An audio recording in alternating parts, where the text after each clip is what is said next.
Hello guys, samahan niyo ako. Magluto tayo ngayon ng putahe ng Arab country. Ang tawag sa ibang lugar dito sa Middle East ay saluna at yung iba naman ang tawag ay marag. Ayan, gagawa na tayo ngayon. Umpisa na tayo. Ayan, may mantika na tayong nilagay. Unahin natin paglagay ang ating lemon dry, ang ating laurel, ang ating cinnamon stick, at ang ating cardamom. At syempre, maglalagay rin tayo ng pamintang buo. Ayan, pamintang buo. At isunod na natin ang ating sibuyas. Ayan.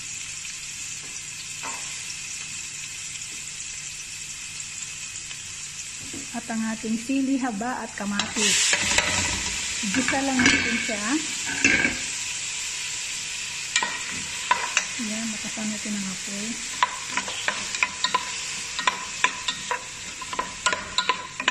Gisa lang natin siya, guys. At ngayon, maglalagay na tayo ng tomato paste. Isang karton na tomato paste yan, nilalagay ko sa ating salona chicken.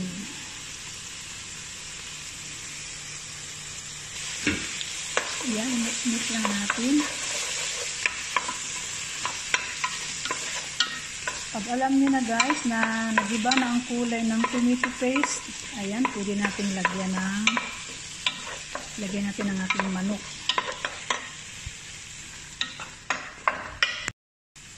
Ayan guys.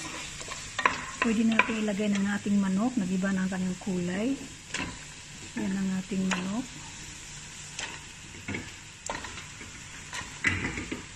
Dalawang pirasong manok yan guys. At maglalagay tayo ng Maggi sarap. At maglalagay din tayo ng ayan, mixed spices assorted. Isang ano lang, ganitong kutsara na plastic ang ilalagay ko. Yan, mix lang natin siya.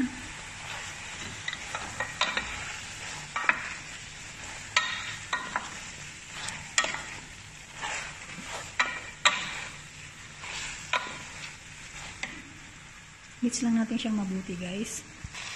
Ayan, naglagay ako ng asin. At sa ngayon guys, ilagay na natin ang ating mga gulay. Ang aking mga gulay ay patatas, potato, eggplant, carrots, at saka zucchini. Kasi yan lang ang available dito na gulay sa aming ref. Kahit anong gulay guys, pwede kayong maglagay. Ito lang kasi ang aking available dito. Tsaka squash. Ayan.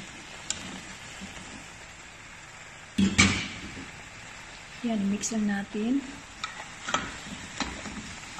Para makot yung lahat ng niya. Kaya natin sinunod na ang gulay guys kasi ang manok madali kasing maluto. Hindi katulad sa salona o marag na karne, katulad ng karneng kambing na matagal maluto kaya pinapahuli ang mga gulay. Pero ang manok kasi madaling lumambot kaya halos isabay na sila sa pagpalambot. Ayan, maglagay tayo ng may tubig ngayon. Ayan, maglalagay na tayo ng mainit tubig para ating sabaw, pampalambot sa ating gulay at manok. Ayan, mix lang natin siya. Ayan, habang nag-aantay tayo maluto ang ating marag or saluna, tayo gagawa ng ating kanin. Ayan ang ating mantika at ang ating nest pasta. Isangag lang natin siya hanggang sa mag-brown. Ayan. Sangag lang natin siya langga. Nagustuhan kasi nila yung ginawa ko na ganito. Kaya alternate na ako gumagawa ng ganitong klaseng kanin. Ayan. Ayan, nakita nyo. Nag-brown na siya. Tamang-tama na yan. Lagyan na natin ng tubig.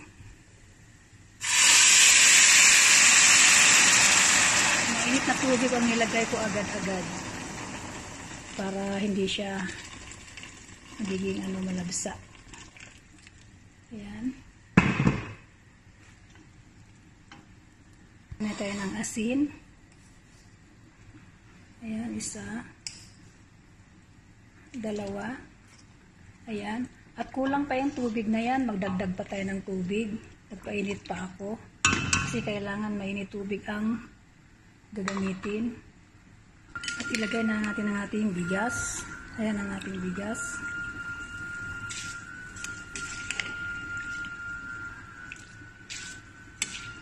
Ganito magsaing sa Middle East, guys.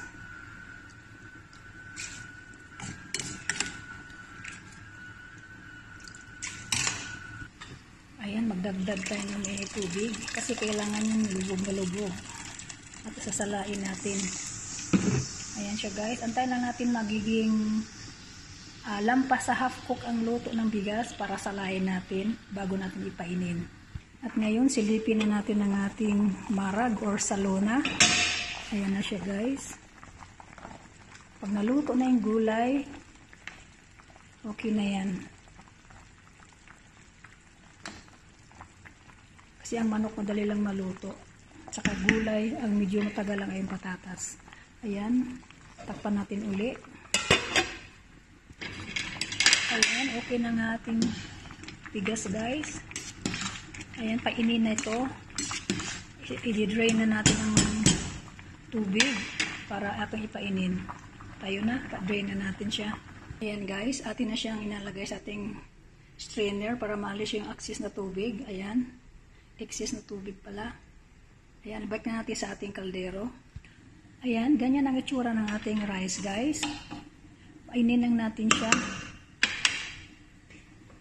Ayan, sa mga hindi pa marunong gumawa ng kalasing kanin na gayaan, manood lang kayo sa aking video para kayo matututo.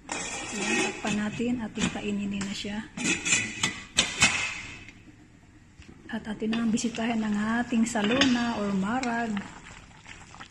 Ayan, hindi ko alam kung malambot na yung patatas kasi yung patatas lang naman dito ang medyo matagal.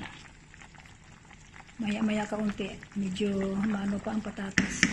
Lumalaban pa. Guys, luto na ang ating salona or marag. Ang ating last na ilalagay ang ating parsley at ang ating bell pepper. Ayan. At pag nailagay na yan, pwede nating patayin ang ating kalan. Ayan siya. Takpan na natin. Patayin na natin siya. Ayan, okay na yan. Luto na. Ayan. At check natin ang ating kanin. Ayan, okay na rin ating kanin, guys. Ayan, ang ganda-ganda ng ating kanin. Sarap-sarap yan. Ayan lang, guys, ang aking papakita sa inyo. At sana, huwag kalimutan mag-subscribe sa aking channel. Pindutin ang notification bell para panood ninyo ang aking simpleng luto sa Middle East na aking natutunan. I-share ko rin sa inyo, lalong-lalo na sa mga OFW na nandito sa Middle East. Ayan, marami pong salamat sa inyong lahat. God bless po.